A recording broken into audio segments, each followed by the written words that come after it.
Okay, it's time for Bad Guys 2. I don't have a lot to ramble before starting on this one, but if you can hear like a buzzing noise in the background, I don't know if that's getting picked up, but there's noises from outside, like buzzing noises. I think somebody's cutting something with a saw. Well, what are you gonna do? Sorry if that's getting picked up, but basically every day that I have for recording, something was going on in this neighborhood, and this is basically the last recording day I have. So if that's getting picked up, I'm sorry, but nothing I can do about that. Anyway, moving on. We have a big T-Rex Badnik. I think this Badnik has been specifically designed for these comics. Like, I know Sonic Rush had a Robo Dinosaur, but it's not the same one, obviously, unless I've somehow managed to miss a whole Robo T-Rex in a Sonic game. I don't think I have, so if that isn't the case, it'll be cool to see this one in a game, I think. Or maybe I'm just a sucker for robot dinosaurs, especially T-Rexes, who knows. The Skunk Bros are leaping to fight it, and would have looked heroic were they not, bad guys. I hope that goes well for them. Otherwise, rest in peace. Starline's getting his hand on something, and I'm kind of amused that the lighting on this makes Mimic look like his prototype, like, red-looking design. You know, the one with, like, the Phantom of the Opera mask. I'm pretty sure that one got spread around recently because somebody made, like, a mock-up fan character kind of deal based on that. But anyway, not much else to say here. I'm gonna move on. Okay, you guys know me at this point. Hopefully if you're new here, hi. But I don't normally post full pages like this. But this full page is like one single image, no panels splitting up anything, and it's pretty neat, I think. You're fighting the Eggpawns, or Aldo's Eggman's robots from Sonic Heroes. Their whole team has no fly type though, so Mimic just kinda has to dangle over there with the flying one, I guess. However, it's looking more and more like some Heroes related stuff is gonna be happening. And it's ironic given that this is Bad Guys, but spoiler warning for IDW Sonic 33 if you haven't read that one yet. There was a figure there that I'm sure is Starline that's using powers that get shown as blue for speed, red for power, and yellow for flight. And I realized that mid reading that issue, and that those are like team powers from Heroes, like Sonic Heroes, and the Bad Guys logo has that orb in it that's made out of blue, red, and yellow.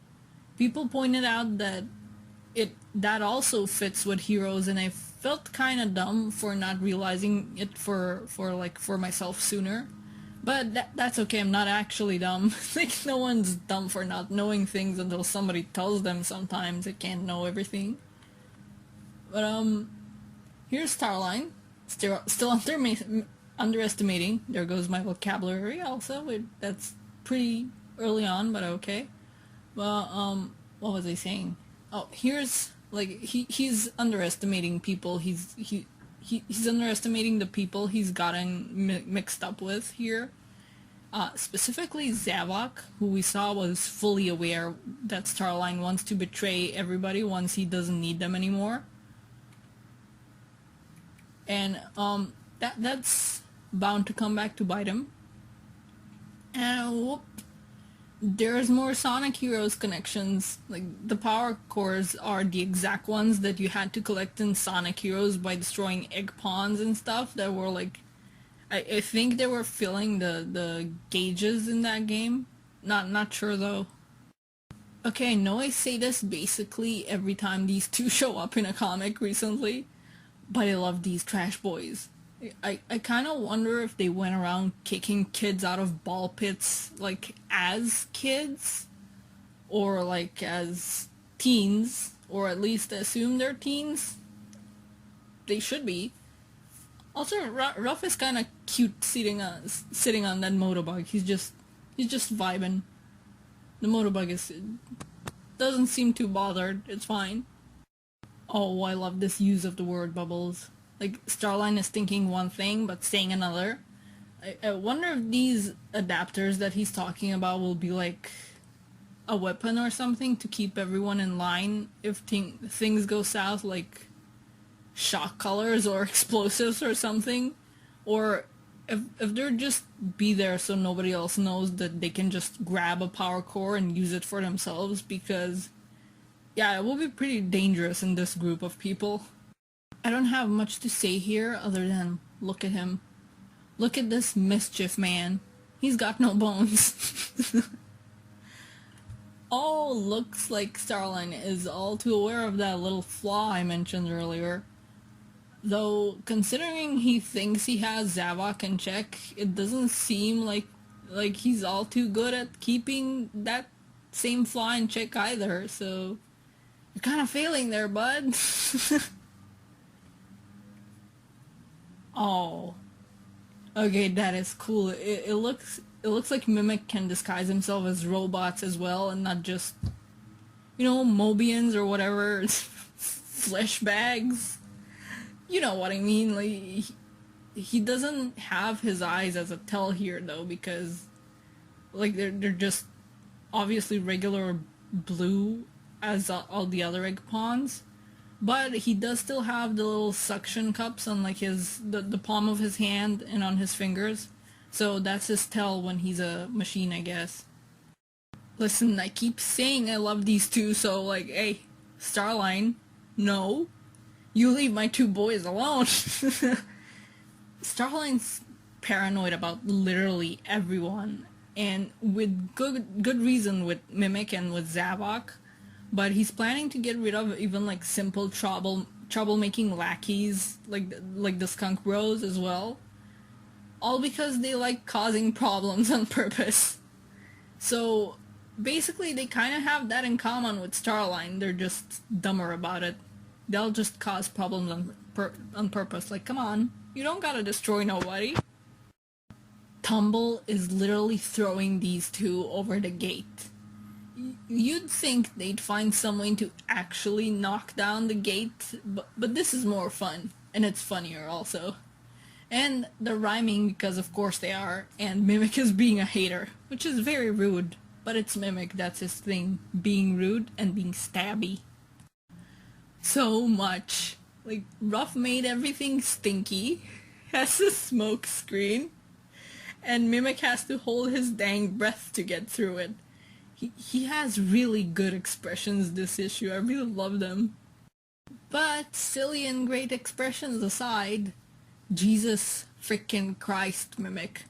The egg pawns have pretty nice and friendly looking designs despite what they're created for. So it's kind of horrible, like a little bit, to see them get tricked and shot up like this. But also they're not meat bags, so they can get shot up. It's fine. They're fine. They're gonna get repaired and not scrapped. It's fine. Aw, like Tumble's worried for his bro. That's cute. I do rather like teams of bad guys that do show some concern for each other. I think I mentioned this with the Babylon Rogues. Like, but yeah, this is nice. It's not, just about troublemaking. They still care about each other. I'm pretty sure each other are the only people they care about. But that's fine. It's cute. They're bros. Now this is fun. Like, it seems Starline really does have some like non-fake resentment for Eggman that he hasn't like made up for this plan. I mean, maybe he's still acting given everything we've seen. He can be a pretty good actor, I think. But we as readers are usually in the know when he's faking things with like the whole speech bubbles and thought bubbles thing. But he also does seem to have gotten way too emotional here for it to be an act. At least I think so. Maybe he's fooling the readers as well. Who knows? And Zavok's really out here giving Starline the, boy, you don't need him, dump his butt, who cares? You're worth more. He's giving him that kind of talk, but he also kind of hints to Starline that he knows what's up with his whole scheme and stringing everybody along. I don't know whether Zavok's trying to have Starline be at his full potential without Eggman, given his talk and in this issue about warriors being in their peak form and reaching their potential and stuff. But he's also having his, like, I don't know if he's doing that or if he's also having his own act where he plans to betray Starline in the end. I mean, we know he does, but is this part of the act, or is he being genuine about wanting Starline to reach his potential? And there we go. I mean, this could still go either way, but Zavok is very much somebody about people reaching their potential, and I rather like this characterization of his. And I like Zavok now. I used to not care much for his, like, canon interpretation in the games, or, well, just Lost World. I don't think he had much of a characterization, like, outside of that, even though he did appear in other games, but he just felt like he was kind of there, and I was kind of neutral to him rather than hate him, because I did like some of the fanon versions of him, but, you know, Ian Flynn has done his magic here, like, with the writing, and now I like Zavok, I guess. And these two are just fighting over who destroyed more robots. I love them. I keep saying it, but I love them. I assume the Robo T-Rex will show up for them to, like, settle this fight, maybe? Mimics changed to Sonic so they can frame him for attacking Eggman's base, which is pretty fun. It's fun to see him shift also. I can't say he's doing too good with the quips though. And there's the dino! And gumball machines? At first I was like, what are they, just there for this giant robot to have fun with, or what? But given the colors we see, we even like see the tiniest bit of red in the machine just behind the robot. These are storage units for the power cores. Like, of course, leave it to Eggman to make something like giant gumball machines to store these things. I almost wish they were full of different ones so you can just get a random one if you get them, like, by turning the crank like a regular gumball machine. But there's probably something about the different power cores not touching, maybe. Or maybe he just likes to have things organized by color, I don't know. Zavok can't control this robot. Starline assumes it's shielded from electromagnetic things to, like, protect it from the power emitted by all those cores that it's guarding. But it's an assumption, so it almost makes me wonder if Eggman knows somehow. Or if he at the very least assumed that now that all the Zeti are loose across the world, that they could try and get the power cores or get in his base or something.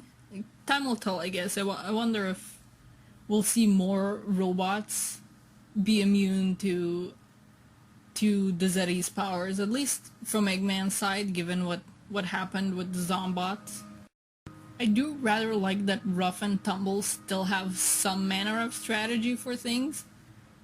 Yeah, they're dumb, but it seems like they're not dumb enough to fight a T-Rex robot with absolutely no plan whatsoever. 2 rhymes. We got 2 rhymes from the Skunk Bros in one issue, folks. That's it. Maybe we can go for 3, who knows. And I'm pretty sure this is very dangerous despite the strategies, but whatever works, I guess. And boy, it sure works. They wrecked that whole dang thing in one stinky move. Mimic hates that he's impressed by this, but we've already established that he's a hater, so I want to say his opinion is irrelevant, but he's impressed. So it's not a bad opinion, so just stop hating on the Skunk Rose and be impressed, I guess.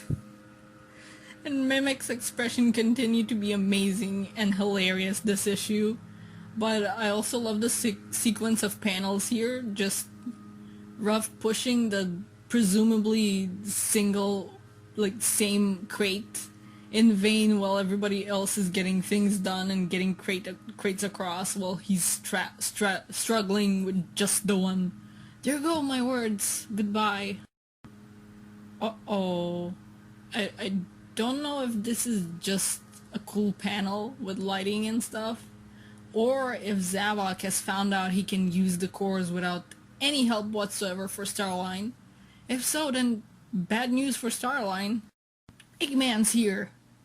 I didn't expect to see him this issue, honestly, but here we have more of Starline's ego working against him. He thought he had everything figured out and that Eggman would fall for his ruse, but he didn't count on Eggman actually knowing his enemies well enough to know that, as he says, Tails, well, he says Prower, which is, I know that's his last name, but it's kind of weird to actually, like, see him referred to as just Prower. But anyway, like he says, like, Tails wouldn't be this sloppy with deleting things from the database, which I think is also a nice touch to Eggman's characterization, that he knows his enemies well enough to know what's sloppy and what's the usual for them. It's pretty nice to see Starline working on things, but also, goddamn, they keep teasing us with the long-term plan stuff with those two tubes in the background.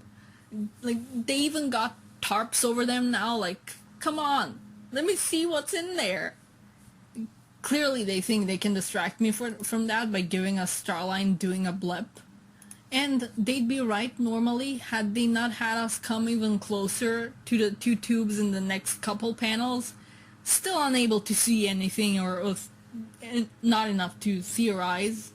Well, I guess we can theorize as is, but not enough to have anything concrete.